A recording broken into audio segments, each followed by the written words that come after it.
મોરબી તાલુકાના આદરણા ગામમાં એક આગતજનક કિસ્સો પ્રકાશવામાં આવ્યો છે। અહીંની પ્રાથમિક શાળાના શિક્ષક રાજુભાઈ પરમાર ચાલુ શાળાએ દારૂના નશામાં ધૂત હાલતમાં મળી આવ્યા હતા। એટલું જ નહીં, તેમની પાસેથી દારૂની બોટલ સહિતનો મુદ્દામાલ પણ મળી આવતા ચકચાર મચી ગઈ છે। તું બેટા બેસી જોઈ લ્યો કેટલું કાઢો બાયણે કાઢો એવું કઈ બીજું કઈ શું હોય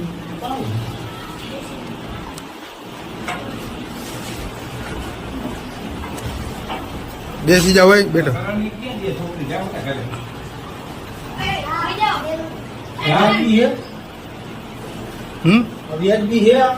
નથી જ ને રાખો અત્યારે રાખો આદિ કરી ઘરે કઈ છોડી લે જાઓ ગમે તે લોકો